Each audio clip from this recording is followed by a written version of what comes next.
با نام و یاد حضرت حق و با عرض سلام و ادب خدمت همه خواهران و برادران عزیز و اساتید محترم دانشگاه، سروران عزیزم و تشکر از بسیج دانشجویی دانشگاه که برنامه امروز رو تدارک دیدن.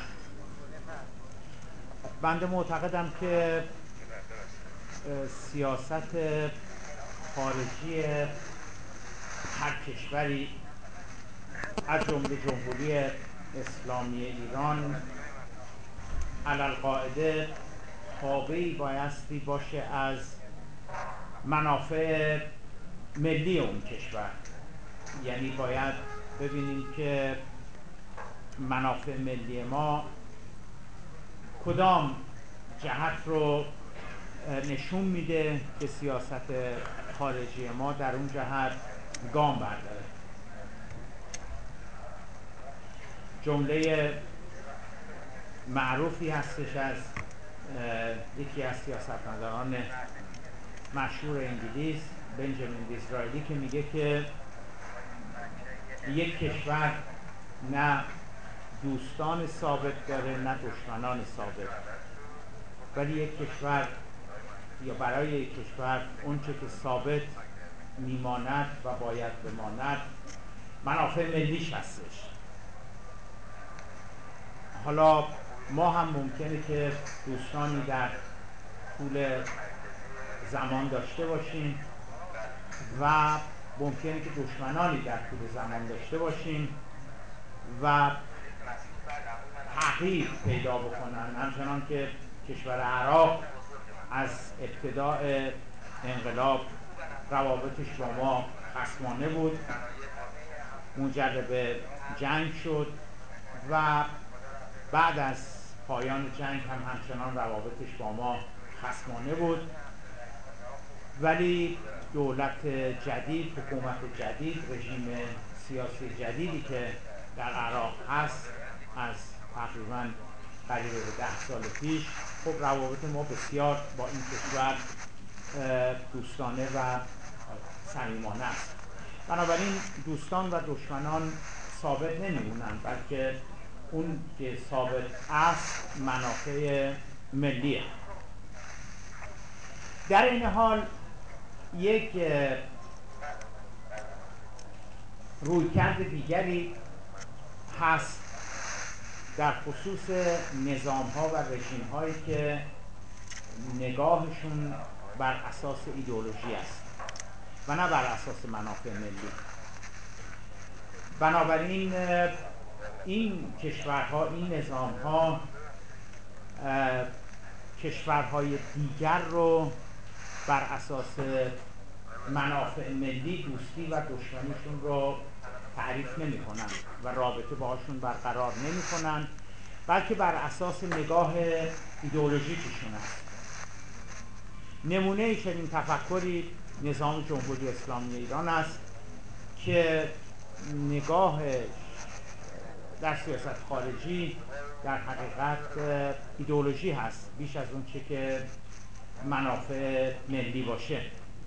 به همین خاطر هستش که اصل برای جمهوری اسلامی ایران، عرض کردم، ایدئولوژی بوده و نگاه ایدئولوژی، و در نتیجه دوستان و دشمنانش رو بر اساس ایدئولوژی انتخاب میکنه. البته ایدئولوژی که از دید خودش حق، درست، اصولی و قصه هاست. در این حال از اونجا که این نگاه ایدئولوژیک محور بوده، ولی بعضا هم ما شاهد هستیم که مؤلفه های دیگر بر سیاست خارجی ما تاثیرگذار بوده. درسته که اصل کلی به نام سیاست نه شرقی نه غربی رو ما لحاظ گرفتیم، جوهره و گوهره نظاممون گرفتیم، و درسته که دولت‌های مختلفی که ظرف این 36 سال قوه مجریه رو داشتن سعی کردن که در چارچوب اصل نه شرقی نه غربی حرکت بکنن، ولی خب ما بعضا شاهد و شامل سیاست‌های مختلفی میشیم که ظرف این 36 سال بر عرصه سیاست خارجی ما سایه افکنده بوده. به عنوان مثال حالا من چند نمونه اخیر رو خدمتتون بگم. خب بعد از جنگ ما سیاست خارجیمون یک مقداری تعدیل شد و سعی کردیم که با برخی از کشورها مناسبات جدیدی رو برقرار بکنیم، از جمله با عربستان سعودی در دوران آقای هاشمی. اما لبه غرب ستیزی و آمریکا ستیزی همچنان ادامه داشت، چون عرض کردم سیاست خارجی بر اساس ایدئولوژی است نه بر اساس منافع ملی. مهم نیستش که منافع ملی چقدر در نتیجه آمریکا ستیزی و غرب ستیزی زیان میبینه، چون ایدئولوژی میگه ما باید دشمن آمریکا باشیم، پس بنابراین سیاست خارجی ما در این جهت ادامه پیدا میکنه. در دوران اصلاحات و در دوران اصلاح طلبان سیاست خارجی ما مقدار خیلی خیلی بیشتری در اون روندی که در اون سویی که آقای هاشمی رفسنجانی میخواستند در دولت خودشون اجرا کنن نتونسته بودن، بیشتر اومد در اون جهت قرار گرفت و سیاست خارجی تنش زدایی بود و سعی شدش که در این سیاست نگاه جدیدی نسبت به غرب بشه، به اروپا بشه و سعی شدش که در رابطه با آمریکا یک مقداری در جهت تنش زدایی پیش بریم. اما این سیاست به کل و به جزء و به اصل و به فرد در تیر 84 که اصولگرایان قدرت در دست گرفتن تعطیل شد و مجدداً عنصر ایدئولوژی یک بار دیگر باز در سیاست خارجی ما اومد 100% تعیین کننده شد و غرب ستیزی، آمریکا ستیزی محور اصلی سیاست خارجی ما شد. نابودی اسرائیل در رأس خواسته های دیپلماسی ما قرار گرفت، انکار هولوکاست و قس الهازا، و در عوض کشورهایی که معلوم نیست چه سودی چه نفعی واسه منافع ملی ما داشتن مثل گینه بیساو، بورکینافاسو، ونزوئلا، اینا شدن متحدین اصلی جمهوری اسلامی ایران. این سیاست باز با مدت 8 سال ادامه پیدا کرد و تا رسیدیم به انتخابات سال گذشته و به نظر میرسی که باز ما شاهد هستیم که یک جور نگاه جدید که بیشتر داره از ایدئولوژی فاصله میگیره و داره منافع ملی رو لحاظ میکنه، داره در سیاست خارجیمون لحاظ میشه که آثارش رو کم و بیش داریم میبینیم. غرض این که اساس و بنیان سیاست خارجی در جمهوری اسلامی ایران منافع ملی نبوده بلکه ایدئولوژی بوده.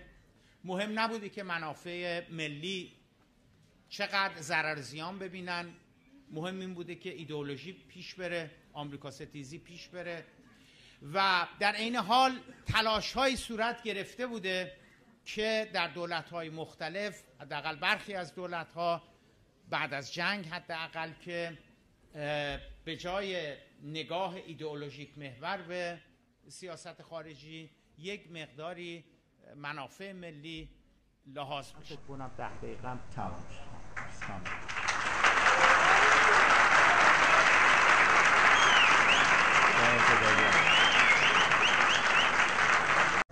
آقای دکتر زیبا کلام بحث خوبی رو مطرح کردن. یعنی آغاز بحث رو حقیقتا من میپسندم که آیا سیاست خارجی یک کشور باید بر مبنای منافع ملی اون کشور باشد یا بر مبنای ایدئولوژی اون کشور باشد. منتها این دوگانه در حقیقت صحیح نیست، یک دوگانه متضاد نیست، یک پارادوکس نیست که ما بگیم اگر شما ایدئولوژی رو دنبال کنید یا مکتب رو دنبال کنید یا آرمان رو دنبال کنید، در این صورت منافع رو قربانی کردید. به نظر من ایدئولوژیک ترین کشور توی دنیا آمریکاست. یعنی ایدئولوژی به اون معنی که یک سری ارزش‌ها و اصولی داره و بر مبنای اینها داره تو دنیا تلاش میکنه و منافع خودش رو در جهت این تنظیم کرده و هزینه میده. آمریکا ایدئولوژیک ترین کشوره. ارزش‌های آمریکایی، فرهنگ آمریکایی. آقای فرید زکریایی کتابی داره به اسم آمریکا، جهان پس آمریکایی. آقای دکتر نمیدونم مطالعه فرمودن نه. اونجا داره به شاخصه‌های افول قدرت آمریکا تو دنیا اشاره میکنه. منتها میگه ما هنوز برخی عناصر فرهنگی رو در اختیار داریم. هنوز شلوار جین پوشیده میشه توی کشورها. این نگاه ایدئولوژیکه، یعنی که ما بگیم ما ارزش‌های اسلامی رو دنبال می‌کنیم، این ایدئولوژیکه. لذا این تعارضی که آقای دکتر می‌بینن بین منافع ملی و حالا اصول و ارزش‌ها که ایشون اسمش رو ایدئولوژی می‌ذارن، من نمی‌بینم. همه کشورهای دنیا برای خودشون یک سری اصلی دارن، یک سری ارزش‌های دارن و اینها مکمل هم دیگه هستن با منافع. کما اینکه اگر جمهوری اسلامی گفتمان سیاست خارجی چیز دیگری بود، الان نه عراق متحد ما بود، نه یمن متحد ما بود، نه این قدرت منطقه‌ای رو داشتیم، هیچ کدوم از این اتفاق نیفتاده بود. چرا اصلا منافع ایران هم تامین نشده بود. منتها ببینید یک نگاهی هست که آقای دکتر زیباکلام و دوستانشون این نگاه رو نمایندگی میکنن و اون نگاه این هست که من یه زمانی هم یه نامه‌ای که کتاب آقای دکتر گرت پورتر رو خدمتشون ارسال کردم و ایشون متأسفانه بعد متوجه شدن، فکر کردن که من این عبارت رو به کار بردم. اونجا آقای بازرگان به عنوان پدر لیبرال‌های ایران بعد از انقلاب، یعنی به عنوان کسی که دنبال لیبرالیزه کردن دین اسلام بود، اونجا یک گفتمانی رو، یک مبنایی رو تعریف میکنه و این مبنا رو این دوستان قرار دادن برای سیاست خارجی ما. این جملات ایشون رو من با عرض معذرت براتون میخونم که بدونید ایشون چه نگاهی دارن و این گفتمانی که قائل به این هست که کشورها همه دنیا دنبال منافعشون هستن، منتها ما چون دنبال اصولمون هستیم داریم ضرر میکنیم. ببینید اینا چه نگاهی دارن. آقای بازرگان که جزوه‌ای دارن به اسم سازگاری ایرانی، اونجا نگاهشون به تأمین منافع اینه، یعنی اینم ارزشه ها، اینم ایدئولوژیه، یعنی دقیقاً این ایدئولوژیه که ایشون داره ترسیم میکنه. منتها از دریچه این ایدئولوژی دنبال تأمین منافع، دنبال این نیستن که ببینید دنیا اینطور نیست که شما یک هدفی نداشته باشی. ایدئولوژی که آقای زیباکلام میگن منظورش یعنی هدف داشته باشی، یعنی بر مبنایی داشته باشی، این مبنا رو نقطه عزیمت خودت قرار بدی برای رسیدن به یه هدفی. اون هدف چیه؟ این مبنا چیه؟ این هدف و مبنا جمهوری اسلامی یه تعریفی داره، یه سری اصولی داره جمهوری اسلامی برای خودش، یک سری ارزش‌هایی داره، یک سری اهداف سیاست خارجی داره که امام رهبری بیان کردن. منتها اینم نقطه مقابلشه که جریان لیبرال دموکرات مسلمان به قول آقای مرشی نمایندگیش می‌کنه. این گفتمان اینه. آقای بازرگان می‌فرمایند که مرحوم بازرگان سر بقای ایران پفیوزی ماست. این جملات آقای بازرگان. وقتی بنا شد ملتی به طور جدی با دشمن روبرو نشود تا آخرین نفس نجنگد و بعد از مغلوب شدن سرسختی و مخالفت نکند، اینا ایدئولوژی ها، اینا شاخصه های ایدئولوژیک یک گفتمان. به هر کس و ناکس تعظیم و خدمت کند. میگه وقتی قرار بشه این اتفاق بیفته، وقتی این اتفاق بیفته، دلیل ندارد که نقش و نام چنین مردمی از صفحه روزگار برداشته شود. سرسخت‌های یکدنده و اصولی‌ها هستند که در برابر مخالف و متجاوز می ایستند و به جنگش می‌روند. ما اهل نبرد و کوشش برای رقابت و مسابقه با دیگران و اهل جنگیدن و جان کندن در کشمکش با ملیت‌های بیگانه و با فرهنگ‌های بیگانه نیستیم. تقلید و سازگاری را ترجیح می‌دهیم. بنابراین قالب روحی مستقلی نداریم. ببینید این هم یک گفتمانه، این خودش ایدئولوژیک ترین حرفا داخل این هست. منتها ایدئولوژی که ارزش‌هایی رو ترسیم می‌کنه، این ارزش‌ها داخلش مکتب لیبرال پوفیوزی ازش در میاد. منتها یه در مقابل اون هم یک سری ارزش‌هایی داره که جمهوری اسلامی پی گرفته. منتها ببینید دوستان یه تفکری هست که باز منبعث از همین تفکره. که آقای زیباکران بارها گفتن من عاشق آمریکا هستم، من چه بدونم با تمام سلول‌های خودم لیبرال هستم. اشکال نداره که لیبرال باشید، اما بدونید دوستان بسیاری از کسانی که الان دارن جریان لیبرال رو نمایندگی میکنن داخل این کشور قبل از فروپاشی شوروی تعدادشون قابل توجهه، از جمله آقای خمینی‌ها، از جمله آقای بشیری، خود آقای زیباکران زمان چپ بودن، خودشون گفتن ما بیانیه‌های تحکیم وحدت و اینا رو می‌نوشتیم. قبل از فروپاشی اتحاد جماهیر شوروی در سال 1991 اینها دوستان چپ بودن، اینها کمونیست بودن، مارکسیست بودن. چرا؟ چون هدف زندگی رو و ابزار زندگی رو زندگی تو حاشیه ابرقدرت‌ها میدونن. اینها میگن که ما باید بریم دم کت خدا رو ببینیم، همین عباراتی که آقای مرحوم بازرگان می‌کار بودن و یقین بدونیم اینا بعد از فروپاشی شوروی اینا کمونیسم رو گذاشتن کنار، لیبرال شدن و یقین بدونیم اگر فردا چین تو نظام بین‌الملل جای آمریکا رو بگیره، همین آقای زیباکران و دوستانشون که یه چرخشون اتفاق افتاده فردا کنفوسیوس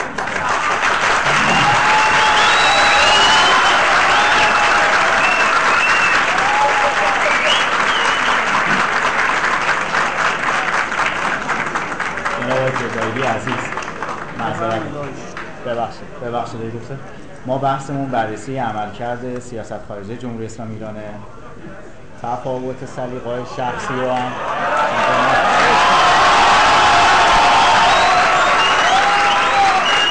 ببین خواهر برادر، این که حالا من کنفوسیوسی هستم، مارکسیستم، چپم، شما هم کمک کنید ما نظم داشته باشیم. خیلی مهم نیست. من یک سخن خیلی ساده‌ای گفتم، اینجا دانشکده حقوق و علوم سیاسی است. چندین واحد دروس چه می‌دونم مبانی سیاست خارجی و اینها اینجا گفته میشه. من خیلی ساده دارم میگم که اون که تعیین میکنه که راهبرد سیاست خارجی یک کشوری، هر کشوری چه باید باشد، منافع ملی اون کشوره. اون کشور باید بگه که آقا جون برای ما، برای مردم ما، برای کشور ما، برای خاک ما، برای اقتصاد ما چه چیزی بهتره و کدام رابطه با کدام کشورها و چه نوع رابطه‌ای بهتره، بیشتر به نفع کشور ماست، ما بریم دنبال اون. این همه حرف من است و سوال من از اصولگرایان این هستش، از کسانی که معتقدن که نه ایدئولوژی هستش که به ما جهت میده، سوال من این هستش که موقع از تکلیف منافع ملی چی میشه؟ ببینید منافع ملی، خواهر برادران، منافع ملی یه لفظ عام نیست که ایشون بگی که نه اتفاقا در ایدئولوژی همون منافع ملی هم تامین میشه. نمیشه.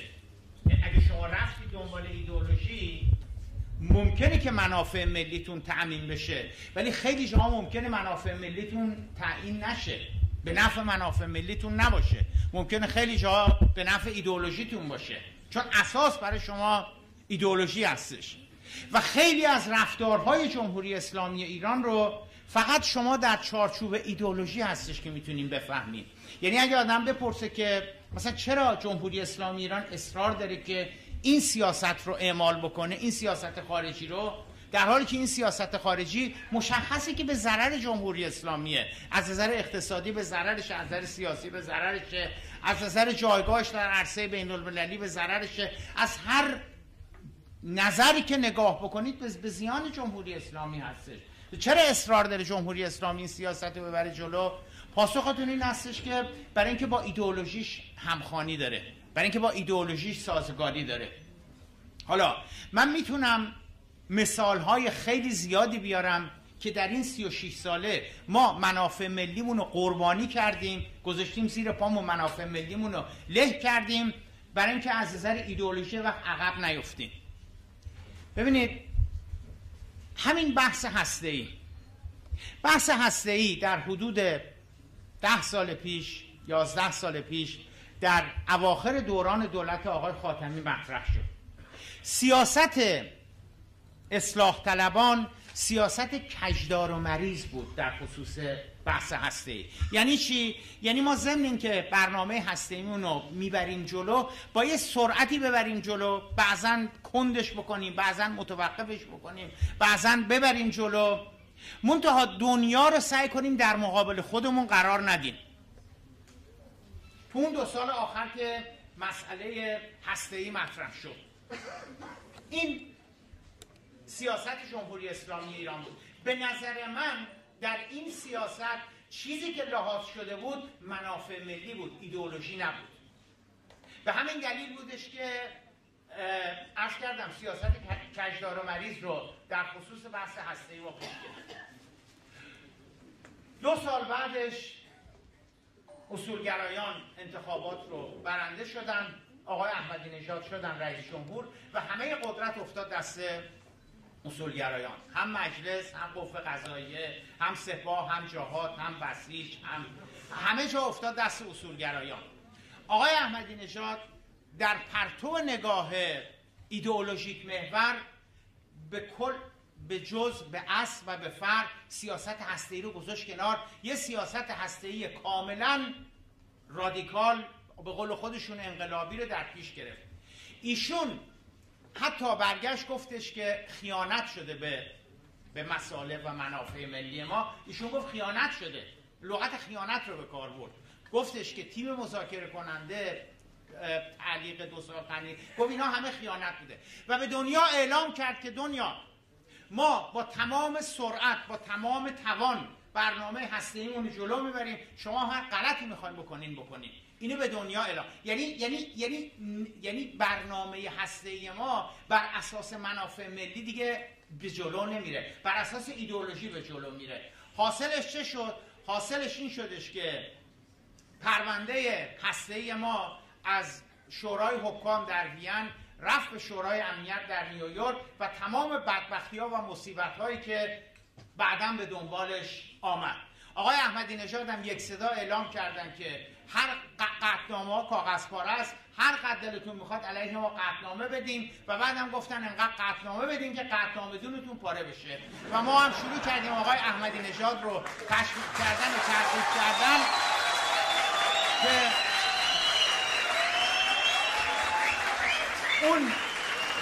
اون 8 سال تمام شد. در انتخابات 24 خرداد سال گذشته دولت دیگری آمد بر سر کار. اون دولت اساس رو داره میکشونه از ایدئولوژی اون 8 سال، داره هل میده به سمت منافع ملی. یعنی میبینید شما وقتی نگاه میکنید میبینید که 2 دقیقه دیگه وقت دارم. شما وقتی نگاه میکنید میبینید که در یه مقطعی 82 تا 84 هسته‌ای ما یک سیاستی رو داره. از 84 تا 92 سیاست هسته‌ای ما تغییر میکنه. از 92 به این سو باز مجددا سیاست خارجی ما سیاست هسته‌ای ما تغییر پیدا میکنه. اگر شما همینجوری نگاه بکنید نمیتونید متوجه بشین که چرا در یه مقطع 10 ساله 3 بار رویکرد هسته‌ای ایران 180 درجه عوض میشه. پاسخش رو شما زمانی میتونید بفهمید که متوجه بشید که سیاست ما رو ایدئولوژی هستش که داره دیکته میکنه، نه منافع ملی. اینجوری هستش که میشه فهمید. ایزن روابطمون با اتحادیه اروپا، ایزن روابطمون با کشورهای دیگر، ایزن روابطمون با قدرت‌های دیگر، میلیاردها دلار ما رفتیم سرمایه گذاری کردیم و با افتخار گفتیم که ما رفتیم در حیات خلوت آمریکا، ما رفتیم در ونزوئلا اونجا داریم سمن تولید میکنیم، رفتیم در بولیوی داریم نمیدونم تیر چراغ برق تولید میکنیم. خب چی شد؟ ما این همه رفتیم در حیات خلوت آمریکا سرمایه گذاری کردیم، چی شد الان؟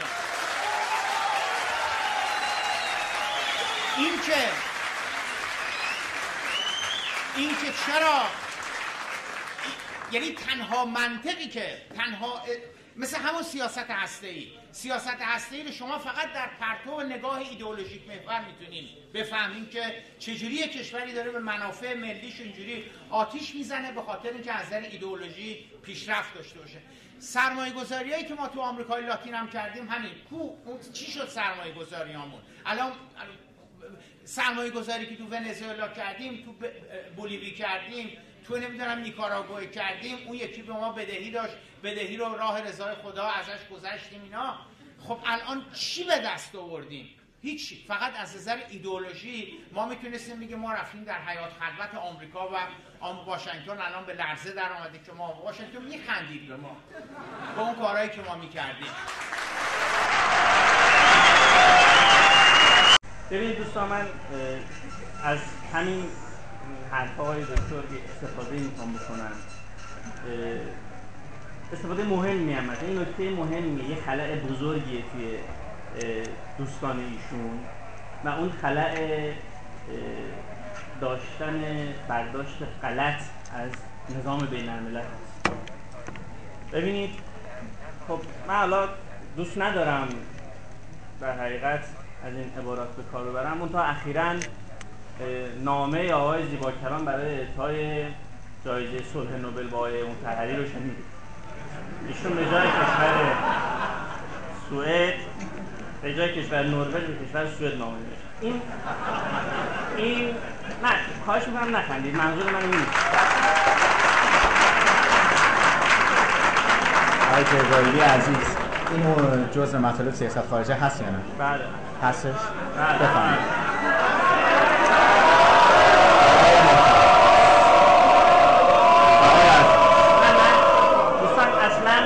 قصدن این نیست که خدای نکرده دانشجویی صورت بگیره، دنبال یه برداشت علمی هم اینجا محیط دانشگاه هست.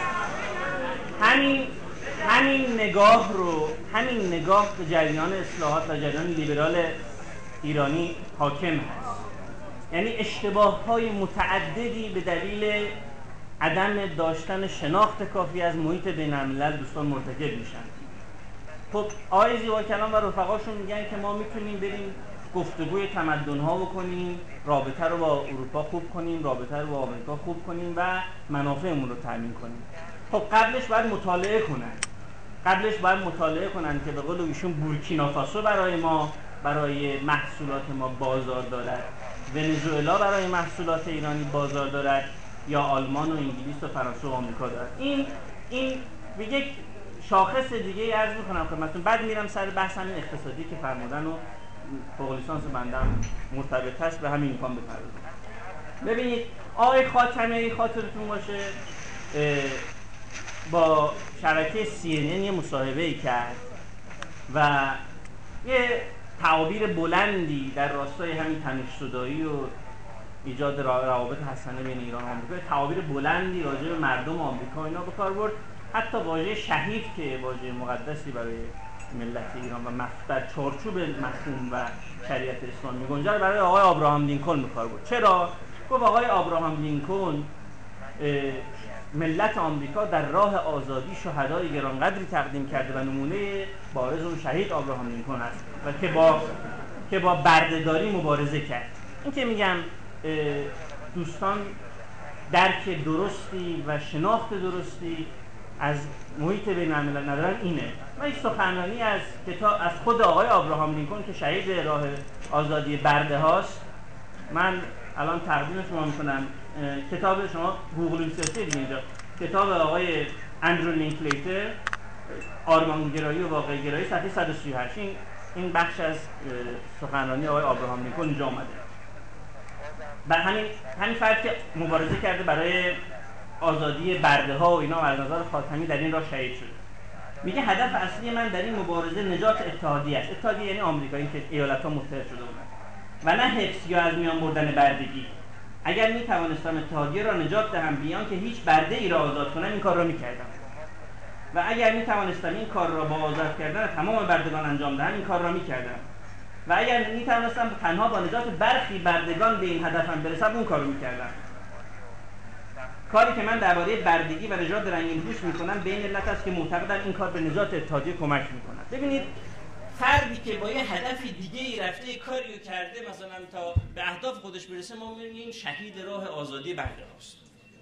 و اشتباه‌های مکرری دیگه ای که توی سیاست خارجی دوستان انجام دادن. در دوران آقای خاتمی، در دوران اصلاحات دوستان 11 دور گفتگوهایی با اتحادیه اروپا اینها انجام دادن که سر حقوق بشر و فلان و بهمان و بشینیم ما از حماس میگذریم، به قول ایشون از با اسرائیل چیکار داریم، مثلا حزب الله میذاریم کنار، همه اینا رو میذاریم کنار، شما بیایید ما عضو اتحادیه اروپا، عضو WTO بکنید، حمایت کنید از ما تجارتمون افزایش بدید.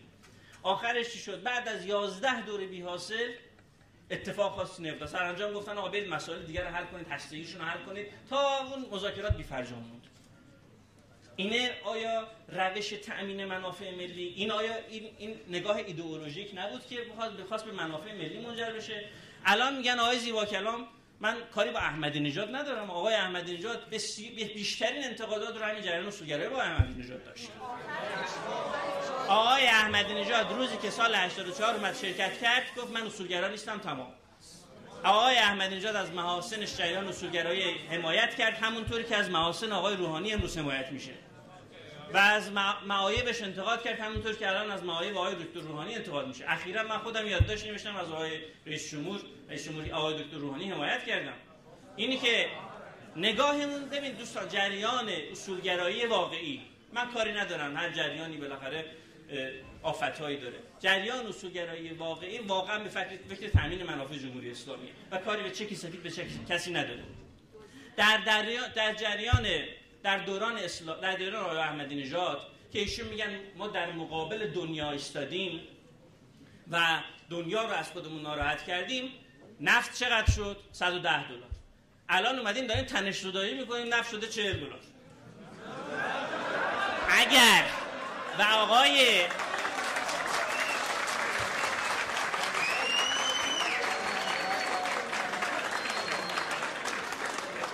آقای دکتر زیبا کلام، من نمیدونم اطلاعات اقتصادیتون چقدره. شما بدانید اتحادیه اروپا و آمریکا موانع غیر تعرفه‌ای بر راه صادرات ایران گذاشته است.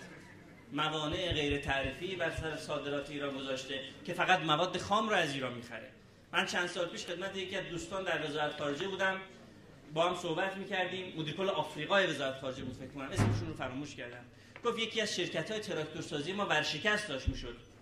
من رفتم دیدم فلان کشور آفریقایی داره با 3 برابر قیمتی که ما میتونیم بهش تراکتور بدیم داره از انگلیس تراکتور وارد میکنه.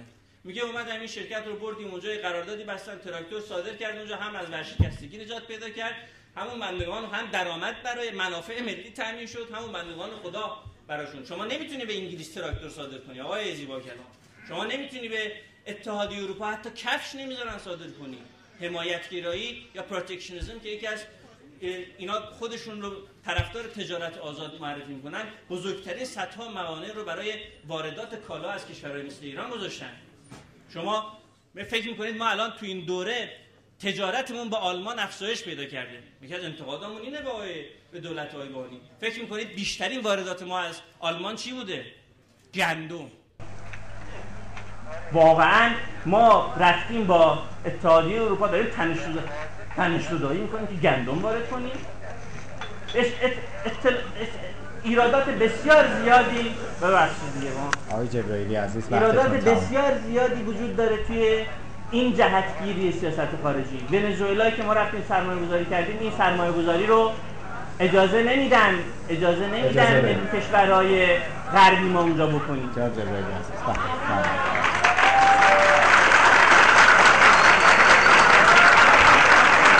ببینید دوستان، اینکه یک نقاط ضعفی یا یک اشکالاتی در این مقطع اتفاق افتاده یا در این یکی مقطع اتفاق افتاده، اینا نمیدونم چی رو بخواد برسونه. یا مثلا بنده اشتباه کردم و به سفارت سوئد گفتم آقا با آقای مطهری جایزه نوبل بدیم، بعد به نروژ میگفتم. اینا برای در اینا به نظر من چیزی رو به حل نمیکنه. من یه سوال خیلی ساده دارم میکنم. من دارم میگم که آقا جون، این اصرار شما بر آمریکا ستیزی به عنوان مؤلفه اصلی جمهوری اسلامی، این دمار از روزگار مملکت به در آورده تو این 36 سال. من دارم یه سوال خیلی ساده میکنم، میگم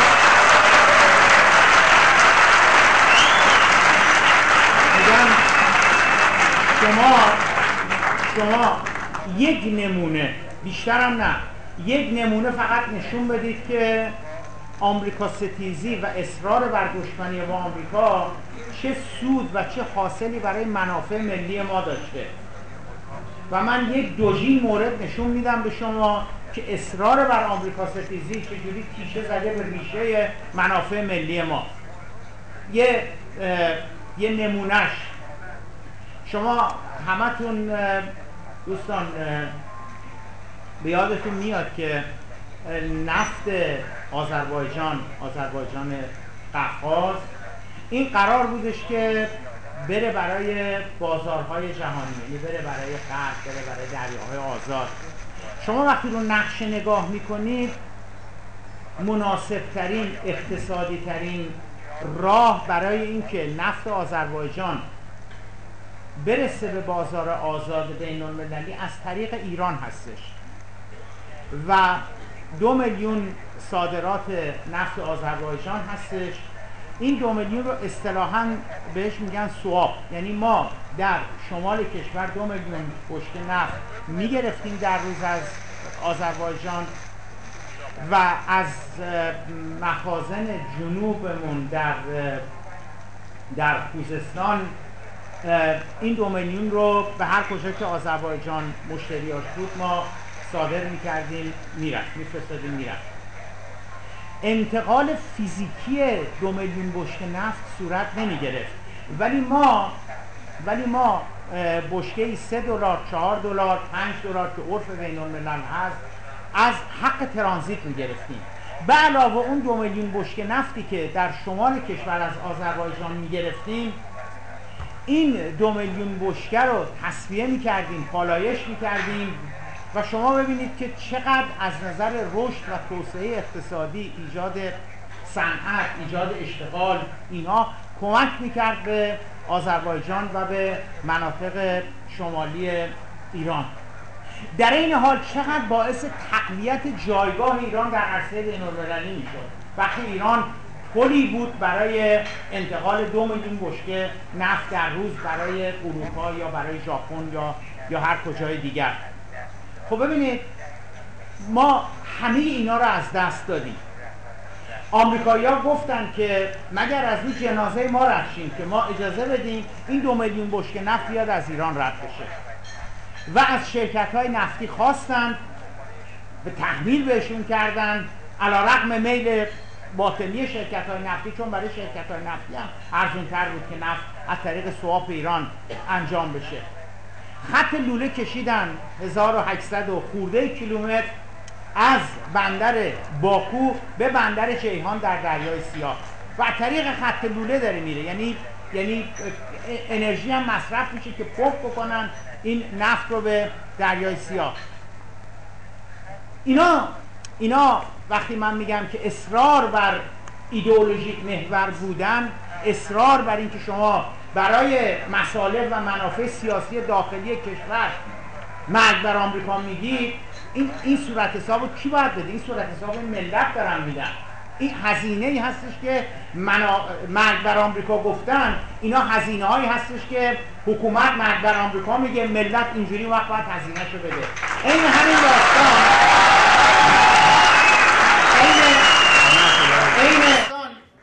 حالا این غرب کشور بود، عین همین داستان در شرق کشور اتفاق افتاد. یعنی گاز منطقه ترکمنستان میامد از طریق ایران میرفت چابهار. ما از نظر تکنولوژی، از نظر صنعت گاز خیلی خیلی پیشرفته تر از چه میدونم افغانستان و خیلی از کشورهای دیگر هستیم. ما میتونستیم تصفیه بکنیم، باز حساب کنیم ببینید چقدر کار ایجاد میشد و نذاشتن. آمریکایی‌ها اجازه ندادن که گاز منطقه ترکمنستان بیاد از طریق ایران پالایش بشه. اینا هزینه هایی هستش که ما شبانه روز داریم برای مرگ بر آمریکا گفتن میپردازیم. یا همین مسئله مرگ بر اسرائیل، آقای دکتر جبرئیلی میگن که ما ضعیفیم، ما خائنیم، ما دزدیم، ما فاسدیم، ما لیبرالیم، نمیدونم اینا و مرگ بر اسرائیل نمیگیم، ما از مرگ بر اسرائیل ترسیدیم. ببینید خواهر برادر، دو تا سوال اساسیه. شما میگید که جمهوری اسلامی ایران در همون نگاه ایدئولوژیک محور به سیاست خارجی، شما میگید که جمهوری اسلامی ایران وظیفه داره که اسرائیل رو نابود بکنه.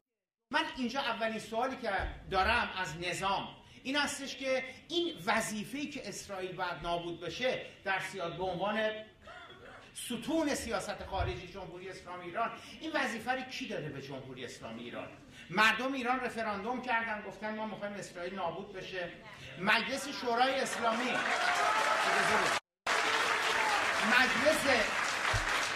مجلس شورای اسلامی ایران قانونی تصویب کرده و مجلس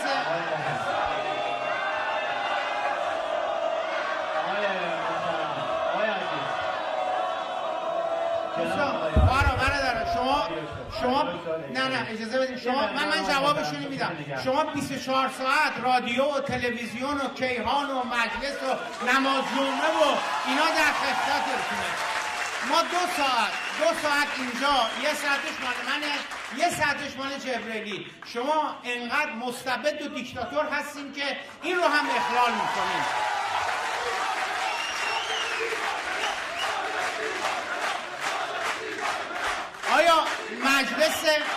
آیا مجلس شورای اسلامی تصویب کرده که اسرائیل باید نابود بشه؟ اتحادیه عرب گفته جمهوری اسلامی ما عرضه نداریم اسرائیل رو نابود بکنیم، تو بیا برای ما نابود کن. فلسطینیا گفتن، شورای امنیت گفته. آخه کی مسئولیت رو به جمهوری اسلامی ایران محول کرده که تو باید اسرائیل رو نابود کنی؟ من از یعنی عذرخواهی که نمیتونم بکنم. من با کسانی که آقای دکتر زیباکلام بهشون گفت مستبد و دیکتاتور و اینا ابراز همدردی میکنه. چون آقای دکتر زیباکلام ما این نامه‌ای براشون فرستادیم، این کتاب رو گفت که ما این کتاب رو یه آمریکایی نوشته، 8 سال عمرش رو گذاشته سر پرونده هسته‌ای ایران. اینو شما که اومدید گفتید هسته‌ای ما اینجا نرسیدیم، اینو بخونید شاید به سوالاتون جواب بدید. بعد اون جملاتی از آقای بازرگان هم که در حقیقت خوندم براتون، اینجا هم برای ایشون هم دوباره همونجا نوشته بودم. عباراتی که ایشون راجع به من به کار بودن شبیه همین مستبد دیکتاتور. آقا سر سفره بابانانت بزرگ نشدی، میل در تخم چشم دیگران میکنی، نمیدونم بی ادبی، بی اخلاقی، بی کرامت و تقوای سیاسی. اشکال نداره، ما آقای دکتر زیباکلام به احترام سن شما هر چی شما بگید ما سکوت میکنیم.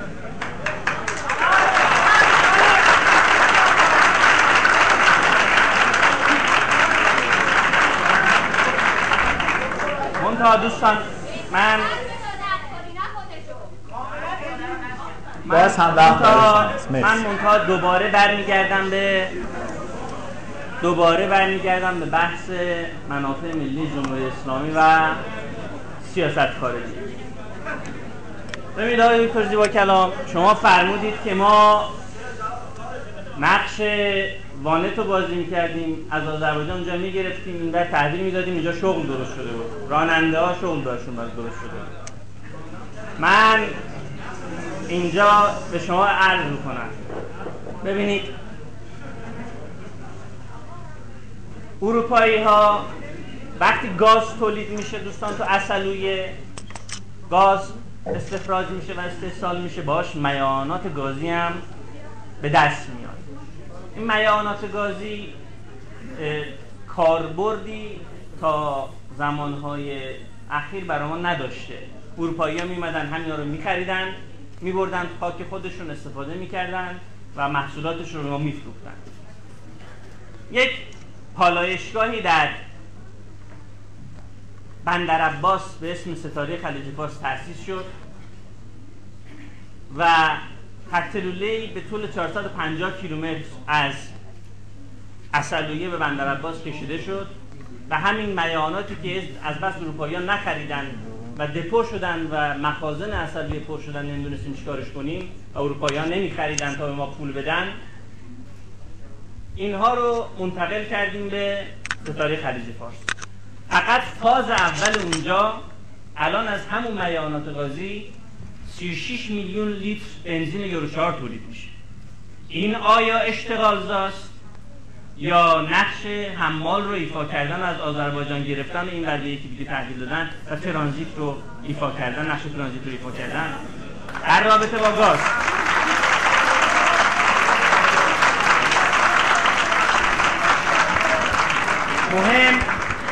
مهم نقشیه که برای جوانان ایرانی قائلیم، عرضه‌ای که برای جوانان ایرانی متصور هستیم و دانشی که برای جوانان ایرانی متصور هستیم. کسانی قائلند که همین جوان‌ها میتونن انرژی هسته‌ای تولید کنن، میتونن سانتریفیوژ تولید کنن. از جمله آقای رئیس جمهور، آقای دکتر روحانی دیروز گفتن که اروپایی‌ها به ما تکنولوژی سانتریفیوژ رو ندادن و جوانان همین مرزبون، رفقای شما، خود شما این کار رو انجام دادید.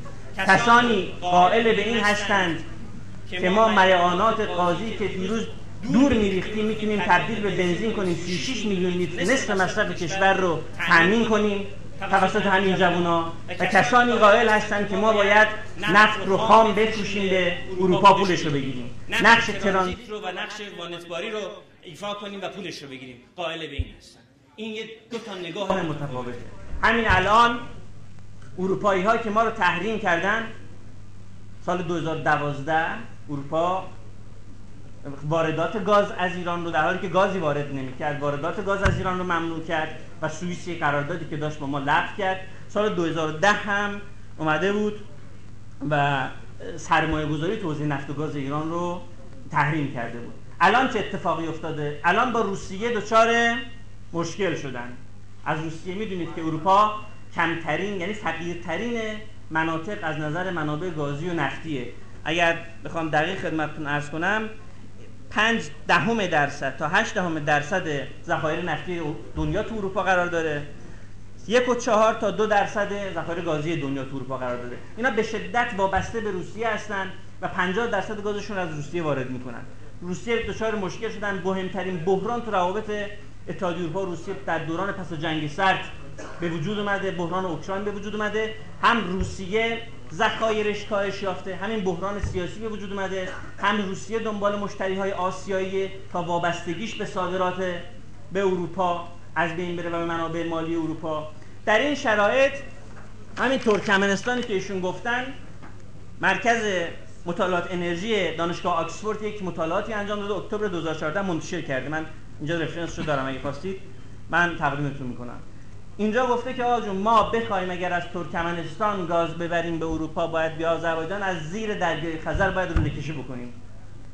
هزینه‌اش بسیار سنگینه، زمانش بسیار طولانی مدته.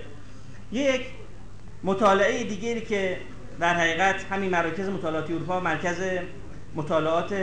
مرکز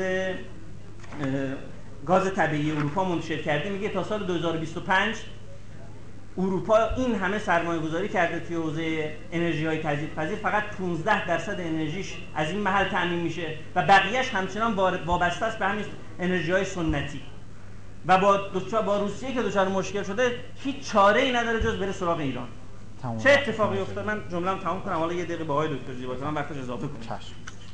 گفتن که آقا جون، ما باید هیچ چاره ای نداریم، از گاز قطر رو نمیتونیم منتقل کنیم چون تو عراق ناآرامی هست، ترکمنستان اونجوری هست، باید بریم توی ایران در حقیقت سرمایه گذاری کنیم، تولیدش رو از 220 میلیارد متر مکعب برسونیم تو 10 سال آینده به 320 میلیارد متر مکعب و گاز ایران رو بگیریم.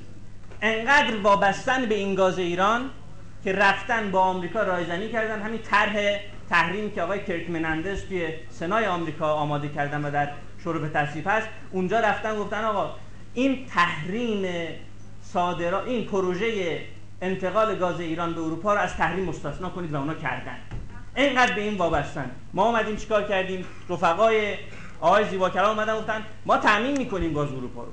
ما گفتیم آقا جون، شما به جای اینکه بیایید در این مقطع همچین حرفی بزنید و جایی که طرف تشنه است، از تشنگی به این شکل محتاجه که نیازمندش گاز شماست، به جای اینکه اینجوری بگید ما تامین میکنیم، بیا بگو آقای اتحادیه اروپا این از اون موضع قدرتی که شما بهش نگاه میکنید. آقا شما ما رو تحریم متقابل کردید، شما ما رو تحریم کردید، گاز میخواید، ما انقدر مثل شما نیستیم، ما دلمون نمیخواد مردم اروپا از سرما بمیرن، ما به شما گاز میدیم، منتها راه گرفتن گاز از ایران این هست که تحریما رو لغو کنید تا بهتون گاز بدیم. آقای آلفرد مک‌کوی استاد دانشگاه ویسکانسین، اضافه کنید دیگه، استاد دانشگاه ویسکانسین آمریکا تحریم منتشر کرده. من جمله آخرم ببخشید عذرخواهی می‌کنم چون اطلاعات به درتون می‌خوره. آقای زیباکرم شما 2 دقیقه بیشتر از این وقتی که من صحبت کردم بفرمایید. آقای آلفرد مک‌کوی میگه سال 2025 ایران و روسیه بیش از نیمی از ذخایر گاز طبیعی جهان را در اختیار خواهند داشت و اینم به آنان یک اهرم فشار بسیار قوی علیه اروپای آزمند انرژی خواهد داد. من میگم اگر اعضای آزمند انرژی اتحادیه اروپا میخوان مورد لطف این پادشاه انرژی که آقای آلفرد مک‌کوی قرار بگیره باید راه خودشون از آمریکا جدا کنن تا ببینن جمهوری اسلامی دنبال دوستی یا دشمنی.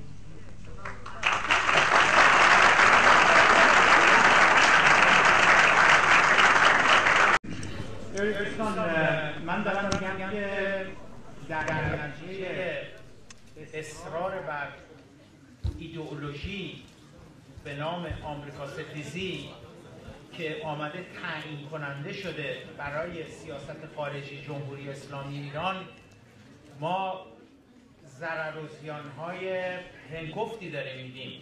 میدونیم چه ضرر و زیان‌هایی داریم در نتیجه آمریکا ستیزی میگیم یا نمیدونیم؟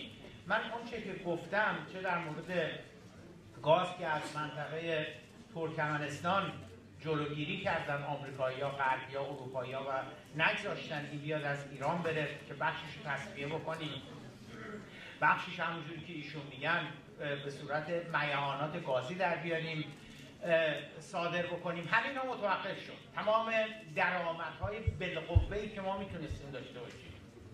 ایزن دارم میگم که ما میتونستیم 2 میلیون بشکه گاز، 2 میلیون بشکه نفت تحویل بگیریم از جمهوری آذربایجان و 2 میلیون بشکه نفت از منابعمون در خوزستان بدیم به مشتریای مال آذربایجان و اون 2 میلیونی که از آذربایجان میگرفتیم، چون 2 میلیون بشکه نفت خام داشتیم در شمالی کشور، اینو خب تبدیل به صنایع نفتی، نمیدونم فراورده های نفتی غیر ظالم می‌کردیم. من نمیدونم این که مثلا ما میگم ما وانتچی بشیم با وانتبار ببریم، اینا من که نمیفهمم اینا پاسخ کدوم وقت است عرایض بنده منه. یا ضرر زیان دیگری که آمریکا ستیزی و مرگ بر آمریکا گفتن به منافع ملی ما زده در همین پارس جنوبی هستش که ایشون اشاره کردن.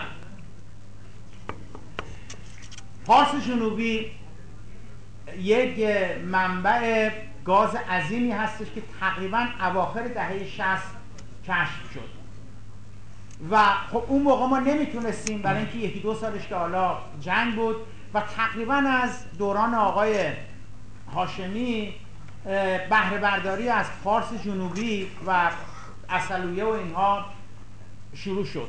منتها به دلیل تحریم ها، با اینکه حوزه مشترک بود بین ما و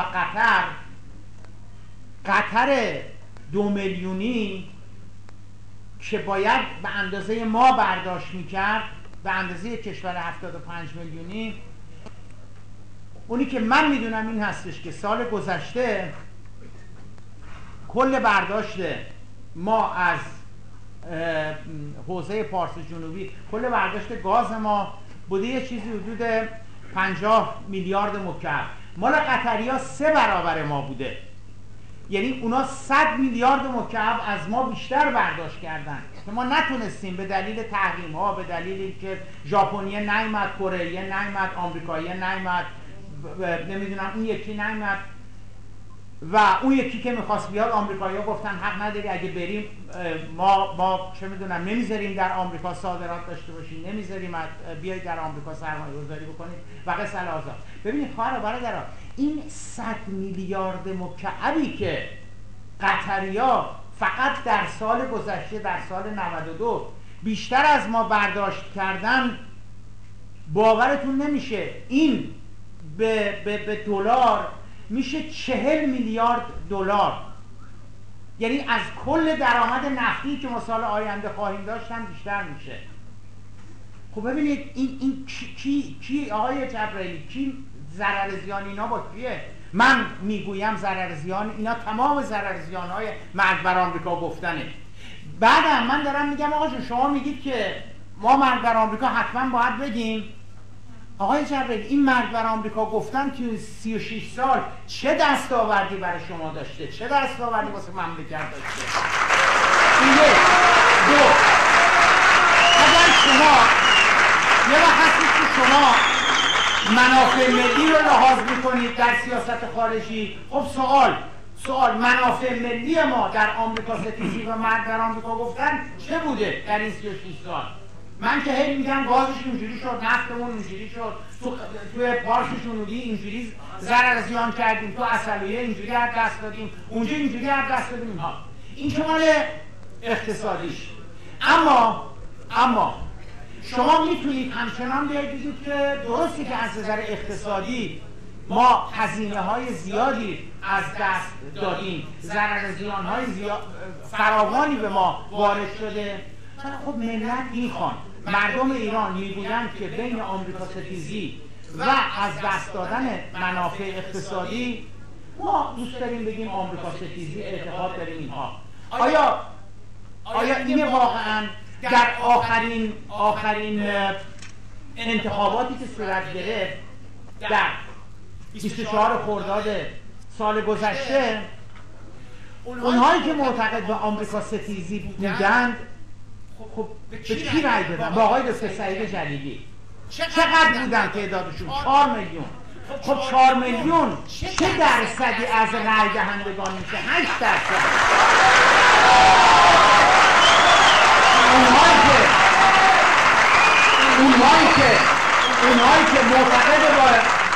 اونهایی که معتقد به تن جدایی هستن، اونهایی که معتقد نیستن که ما باید مرگ بر آمریکا بگیم چون منافع ملیمون داره زیان میبینه، به نظر من اونا 19 میلیونشون اومدن به آقای روحانی رای دادن که میشه 40%. آیا درسته که مردم سالاری، آیا درسته که 8% بیاد نظرات خودش به 40%؟ ببینید من اقتصادی نگاه میکنم، دموکراسی نگاه میکنم، لیبرالی نگاه میکنم، خدایی نگاه میکنم، من هر جوری نگاه میکنم میبینم که مرگ بر آمریکا گفتن و آمریکا ستیزی هیچ سودی، هیچ دستاوردی، هیچ نفعی برای ما نداره. اصلا من میگم که آقا من اشتباه فکر میکنم و اون 19 میلیونی که با آقای روحانی رای دادن اونا هم طرفدار مرگ بر آمریکا گفتن هستن. اونا میگن ما نون خشک میخوریم، میذاریم تو آب میخوریم، ولی میخوایم آقای زیباکلام مرگ بر آمریکا گفتن رو همچنان ادامه بدیم. خوبه شما میتونید یه همچین ادعایی بکنید. آقا یه نظرسنجی ساده بکنید ببینید چند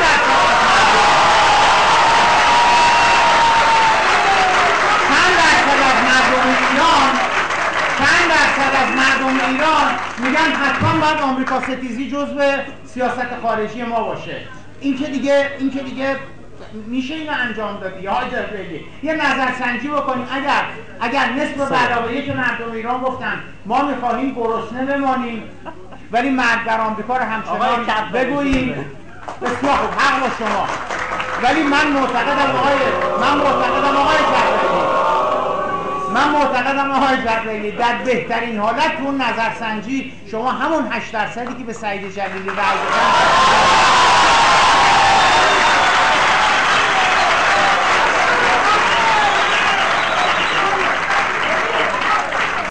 من یه سوالی از آقای دکتر زیباکلام دارم. کی بهشون گفته مرگ بر آمریکا گفتن و آمریکا ستیزی سیاست لایق قرار جمهوری اسلامیه؟ کی به شما گفته؟ به هیچ. آقا مگر سیاست‌های کلان نظام رو رهبری جمهوری اسلامی تعیین نمی‌کنه؟ عین جمله رهبری براتون می‌خونم. اگر زمانی تشخیص دهم که ارتباط با آمریکا به نفع جمهوری اسلامی ایران است، اولین نفری که رابطه با آمریکا را اعلام می‌کنم من هستم.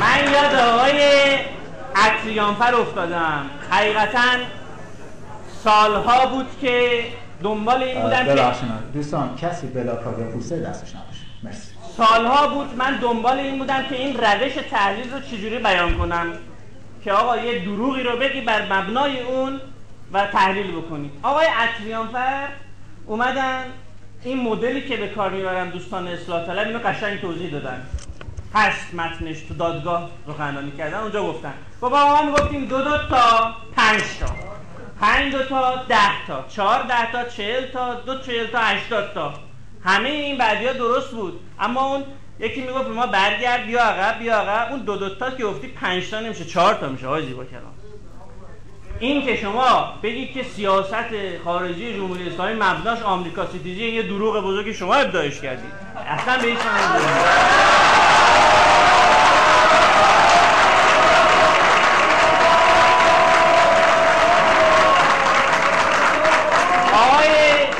کلام الان هی مرتب دارن میگن نفت صادر کنیم، گاز صادر کنیم، قطر فلان کرد، آذربایجان فلان شد، ترکمنستان فلان شد. آقای زیبا کلام یه فیلمی من از شما دیدم این دکتر سلام پخش می‌کرد گذاشته و برای من جالب.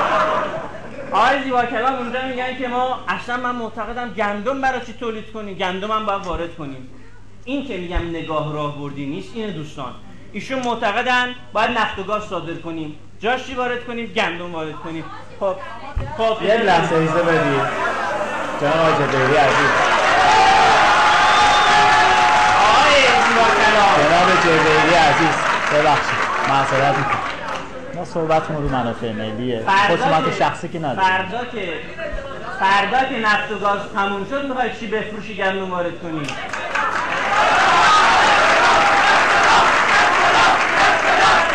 آقای محترم سکوت. مرسی ببخشید. ببینید دوستان من برمیگردم سر نقطه اول چون دیگه بحثم تموم شد. یک دو سه جمله عرض میکنم و بعد میریم سراغ سوالات که عزیزان پرسیدن. ببینید این تصور هم من هرچند اعلام کردم که این تصور غلطی که ما نمیدونم ایدئولوژی و فلان و همه کشورها برای خودشون منافع و ایدئولوژی تلازم دارن با هم دیگه، با هر کسی اصلا از طریق ایدئولوژیش منافعش داره دست پیدا میشه. ایشون داره میگه آقا ایدئولوژی بله ایدئولوژی جمهوری اسلامی رو کشور قدرتمند و مقتدر منطقه کرده که آقای کیسینجر میگه ایران در حال تبدیل شدن به یک ابرقدرت منطقه‌ای.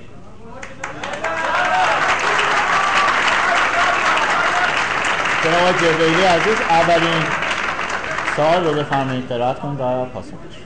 گفتن که جواب بدید که چگونه تمام دزدی‌ها و اختلاس‌ها در زمان کسانی انجام شد که بیشترین ادعای اصولگرایی را ازش انگاری داشتن.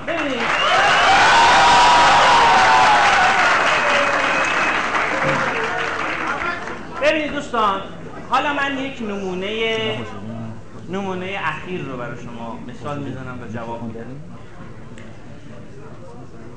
آقای بابک زنجانی یکی از کسایی که در دوره آقای احمدی نژاد که من میگم نه در دولت ایشون حالا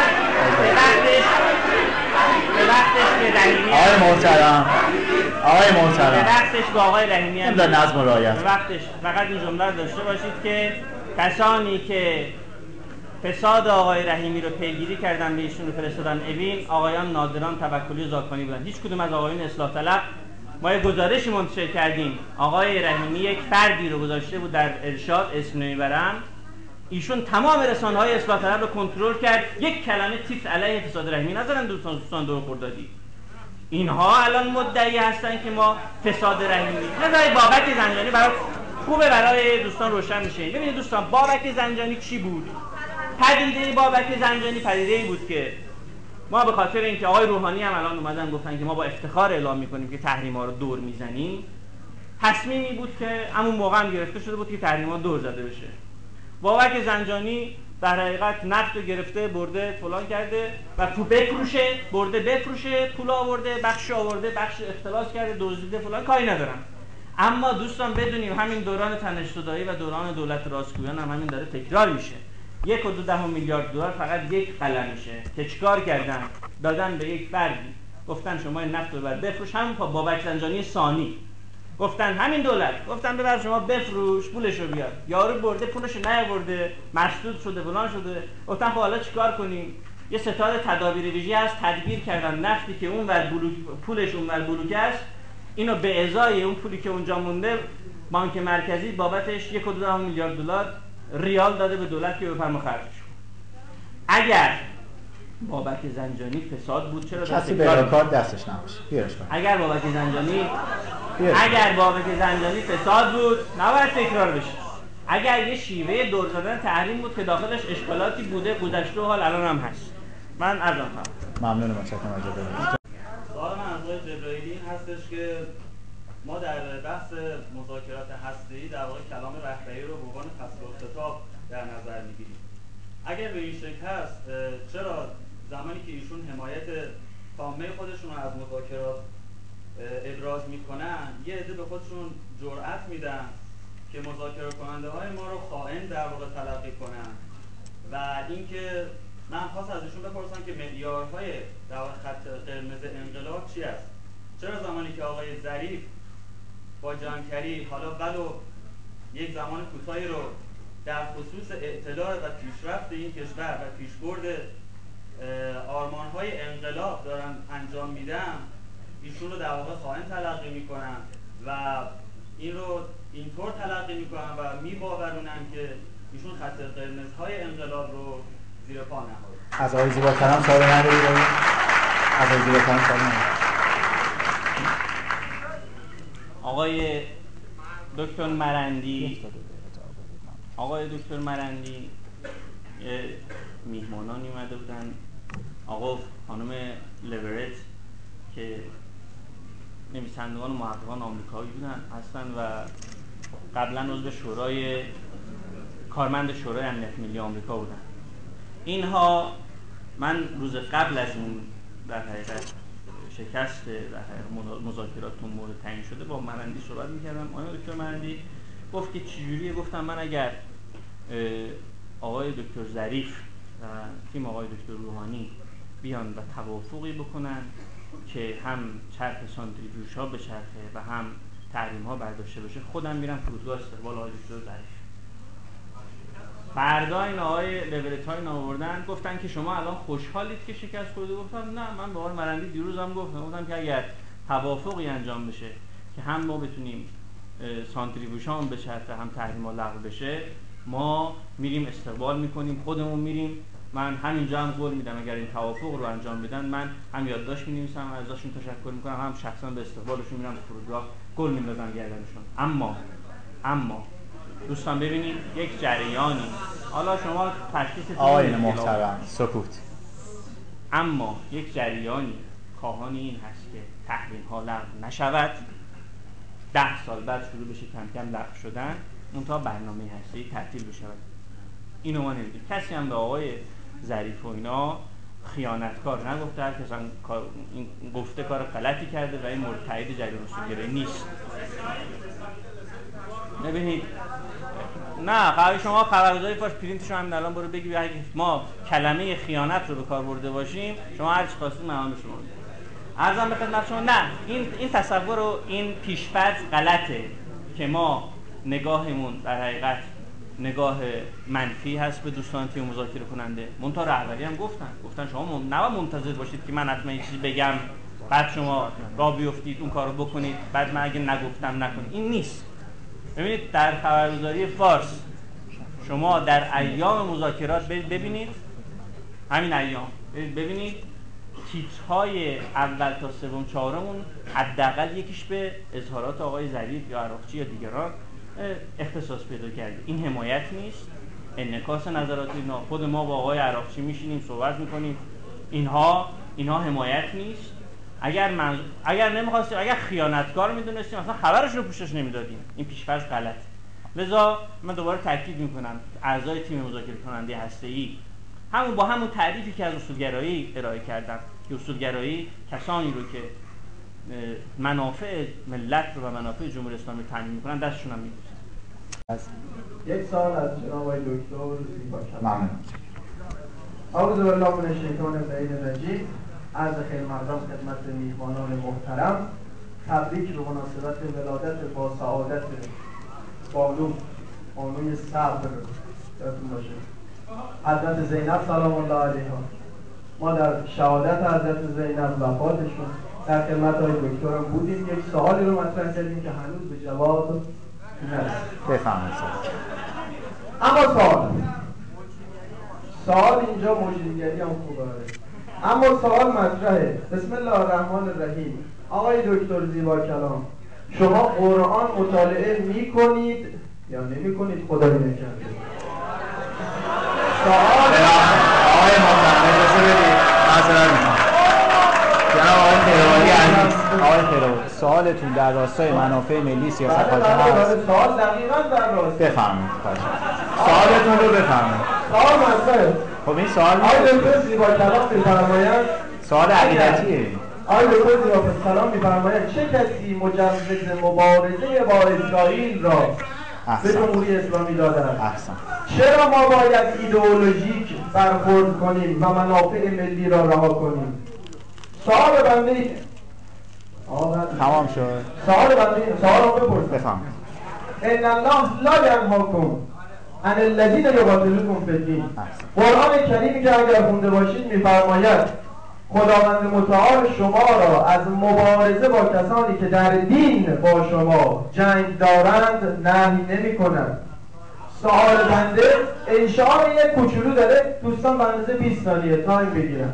نهضت امام حسین، شیخ ابی طالب اگر غلط باشه پایداری ما مقابل استکبار بزرگ هم غلطه. همون جوری که دکتر عزیزمون هم گفتن کسی مطرح نمی‌کنه که ما صرف با آمریکا مقابله می‌کنیم، شخصا مقابله نمی‌کنیم. اگر آمریکا دستشو دراز کرد به تعبیر رهبری زیرش دست شدنی نبود دست میدیم، ولی هر بار که ما گفتیم حسن نیت ثابت کنید دستکش مخملی دست شدنی. صلوات خودتون یک صلوات بزنید. اللهم صل علی محمد.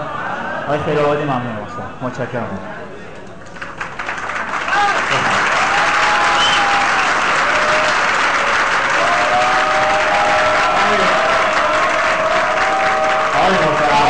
رسم ادب رو رعایت کنید.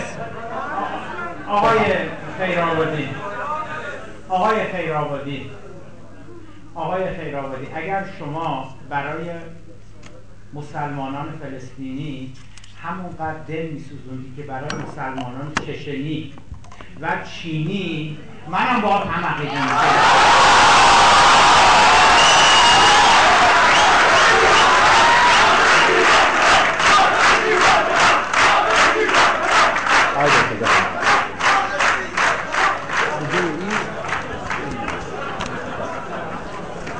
بفهمید. تمام شد. در خانه اگر کسی هست یک حرف هست، همون ایدئولوژی هست و یا چینی ها خیلی بیشتر از اسرائیلی ها مسلمان کشتن، ایزن روسا در چچن.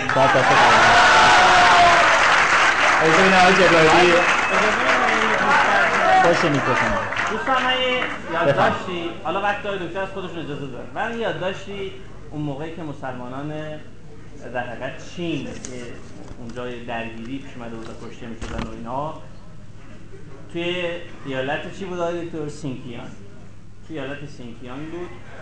بعد در حقیقت من موقع یادداشتی نوشتم و ماجرا رو توضیح دادم. حالا دوستان عنوانش دو سوی ماجرای سینکیان بود، برید بخونید.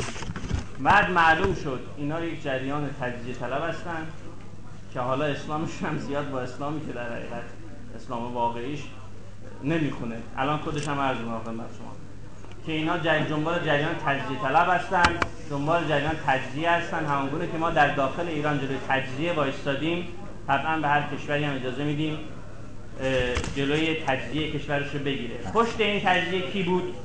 پشت این تجزیه کی بود؟ بعداً مشخص شد این خانومی که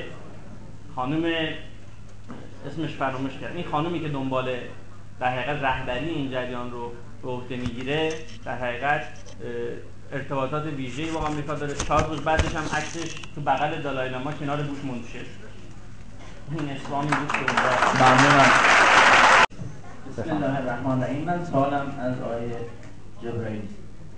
خانم مازرین آلبرایت وزیر خارجه وقت شیطان بزرگ آمریکا از ملت ایران بابت کودتای ننگین 28 مرداد سال 1332 عذرخواهی کردن، در حالی که در اون زمان ایشون یا همکارانشون مسئولیت نداشت.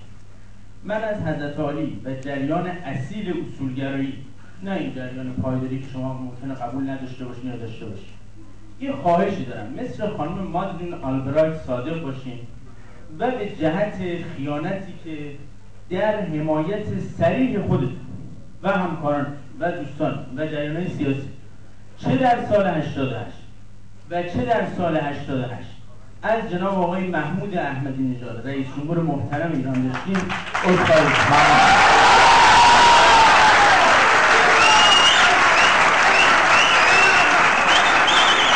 نقد رعایت کامل. مرسی جناب جبرانی.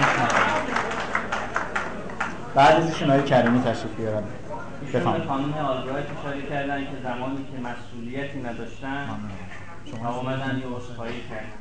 سوال علیه درباره جنایت‌هایی که این روزها و این سالها در عراق و افغانستان و علیه ایران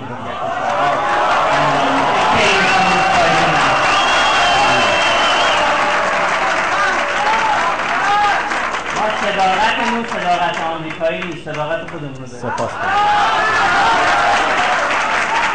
جناب آقای یه بار عرض کردم مجدداً تکرار میکنم، ما بابت حمایت از کارهای بسیار خوبی که دولت احمدی نژاد و بدنه دولت احمدی نژاد انجام داد سرمون رو بالا میگیریم و بهش افتخار میکنیم.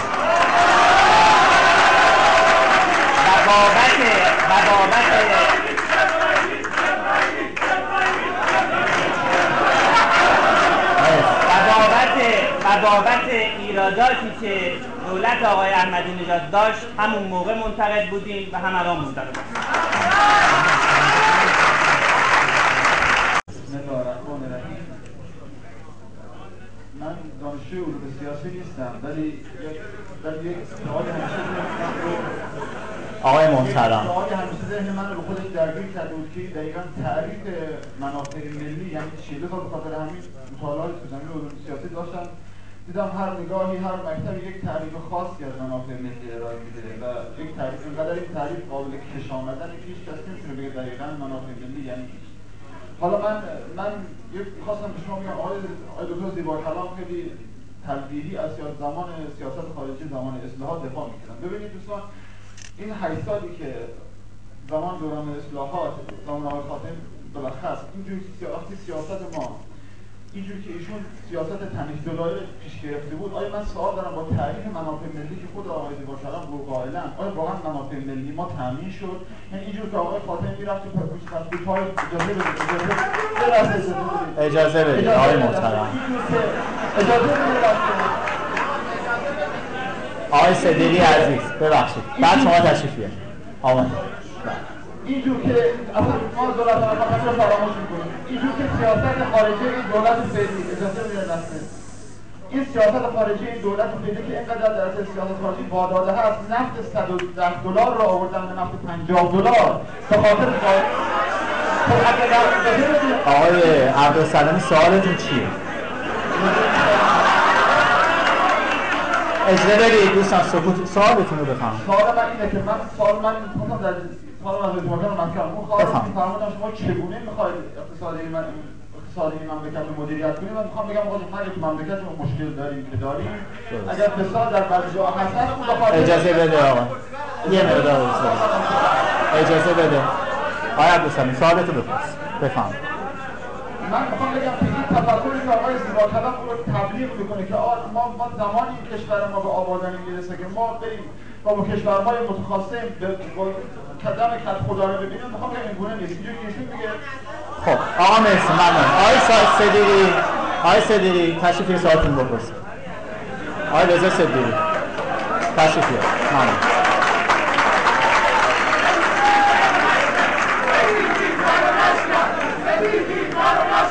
آقای محترم سکوت کنید.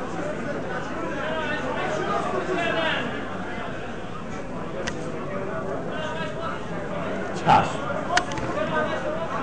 من ایشون رو هم خطاب کردم اجازه بدید. ممنون. ببخشید بفرمایید. بفرمایید. آقای سکوت رو رعایت بفرمایید. آقای خانم محترم. سلام علیکم و رحمت الله. بسم الله الرحمن الرحیم. از استبداد گفتم، من یاد رضاخان افتادم و یاد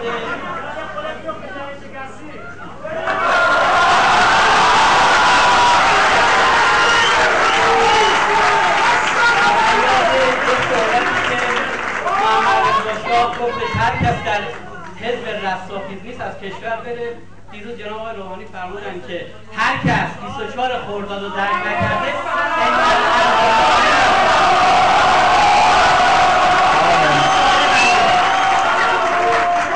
من 15 سالی از هر کس که از عزیزان سیاسی دارم تدریس میکنم کرسی منافع ملی یعنی چی؟ به خصوص جناب آقای صادق زیباشن. آقای محترم دانشگاه است، دانشجوی. ببخشید اجازه بدید. اگر نیست زنده مخالف من شما.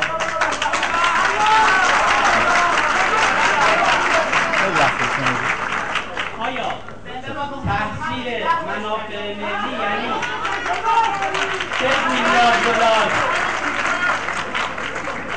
تصرف و مصادره بنیاد علویمون در آمریکا زیر سایه مذاکرات؟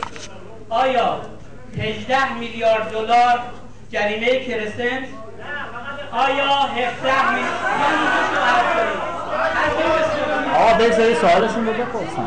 آیا 17 میلیارد دلار ضرر کاهش قیمت نفت در سایه مذاکرات؟ آقای صادقی تموم شد.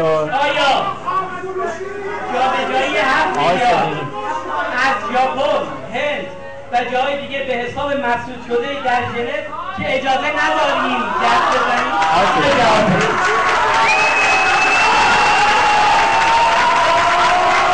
دوستان عزیز ببخشید معذرت میخوام، هممون در سایه آقای محترم در سایه امنیت.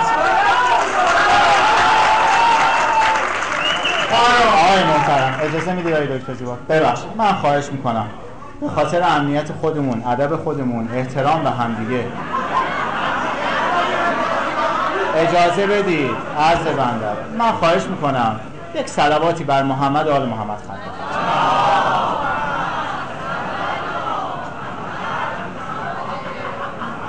ممنونم. جناب دکتر خواهران و برادران عزیز،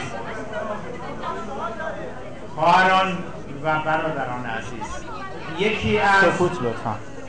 یکی از علائم عقب ماندگی علوم انسانی در یک جامعه توسل به فرضیه های توطئه، توهم توطئه و فرضیه های داژان ناپلئونیه. من اگر به زبان کسانی که میگویند در نتیجه سیاست های تنش زدایی شما در این 18 ماه اخیر نفت شده 40 دلار 50 دلار و ما اینقدر ضرر زیان کردیم، من اگر به زبان اینها بخوام بهشون جواب بدم باید بگم که پس اصولگرایان با آمریکایی‌ها هستن، برای اینکه در زمان اونها بود که نفت شد 100 دلار. پس آمریکایی‌ها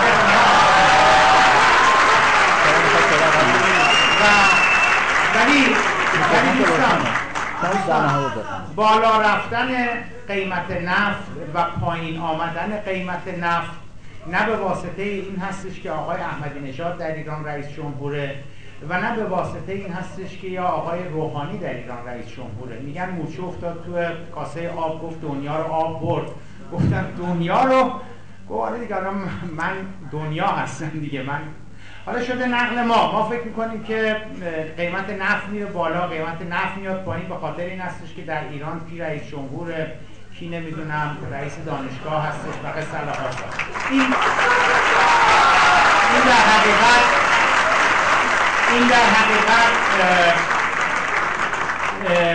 این یه جور توهم و یه جور خود بزرگبینی ماست که فکر میکنیم ما هستیم که بر قیمت جهانی نفت تأثیر میگذاریم. یا مثلا گفتن که عربستان و آمریکا متحد شدن و دارن قیمت نفت رو میارن پایین. نفت الان 2 مرتبه برگشته رفته به $60.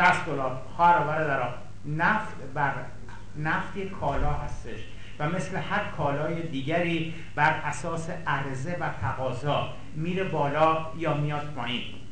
وقتی که شما نفت رو دارید $100 میفروشید، یعنی قیمت نفت در بازارهای جهانی $100 هست، $80 هست، $90 هست. نفت هایی که تولیدشون هزینه بردار هستش و $50 $60 قیمت تموم شده هستش، اینا صرف میکنه که برن تولید بکنن، همچون نفت شل که در آمریکا تولید میشه یا نفت‌های دیگر. ولی زمانی که قیمت نفت میاد پایین، میشه $40، میشه $45، میشه $50، دیگه این نفت‌هایی که بهای تولیدشون، قیمت تمام شده تولیدشون خیلی بالا هستش، صرف نمی‌کنن. بنابراین از بازار خارج میشن، عرضه کم میشود، تقاضا میره بالا و قیمت میره بالا. قیمت بالا و پایین رفتن نفت ربطی به این نداره که در ایران کی رئیس جمهوره، کی نمیدونم فلان رئیس پادشاه مشهده، کی نمیدونم، نه، یه خود اینا رو در عرصه جهانی نگاه بکنیم. ما 4 دقیقه کلا وقت داریم. یه نفر دیگه هم هستن. مهمه. یه نکته راجع به این فرمایش های دکتر زیباکلام من ضروریه که عارض بشم، چون 2 تا سوال ازش پرسیدم. من نه اشکال نداره که بالاخره حرف بشه. خیلی وقت رو ما تمام. ببینید آقای دکتر زیباکلام، من سوالم اینه، همین دوچار توهم توطئه بودن رو به آقای روحانی هم گفتن؟ چرا؟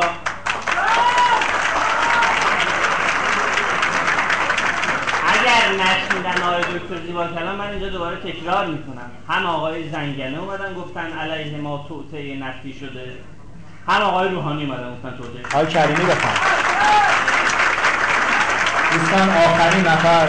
یه فرمایش آقا رو من بگم. آقا سال گذشته، اسفند ماه سال گذشته، نه 4 سوری نبود، یه روز دیگه بود، در دیدار با اعضای همین دولت متذکر شدن، گفتن برید و به این فکر باشید که از وابستگی به نفت نجات پیدا کنید. چرا؟ گفتن فرض بفرمایید در مراکز تصمیم گیری نشستن، تصمیم گیری کردن که نفت رو برسونن به $6 مثلا، که قبلا ما این رو تجربه کردیم. اون موقع می‌خواید چیکار کنید؟ اگر توهم هست، اولا چرا آقای روحانی داره میگه؟ ایشون اشرافشون نسبت به مسائل حتما از آقای دکتر زیباکلام بیشتره و آقای وزیر نه. و اگر توهم بود آقا همچین تذکری رو نمیداد. ممنونم، متشکرم.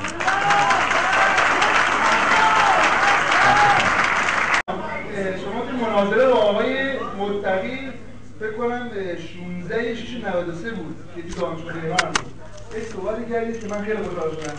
فرمودید که اگر غنی‌سازی رو کسی متوقف کنه، من دست او رو می‌بوسم و نماز شکر می‌گذارم. خدا رو شکر.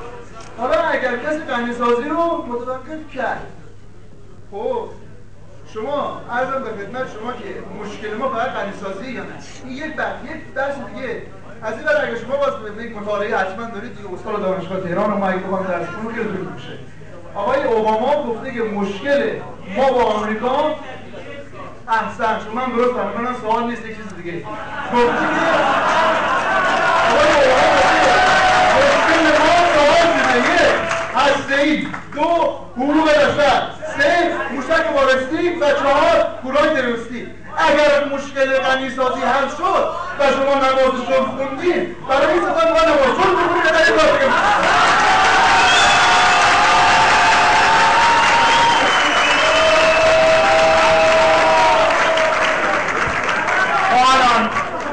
خواهران و برادران عزیز، من مدت هاست که دارم یک سوال میکنم، امروز هم چندین بار تکرار کردم و گفتم آمریکا ستیزی برای منافع ملی ما چه حاصلی داشته. این یک سوالم بوده.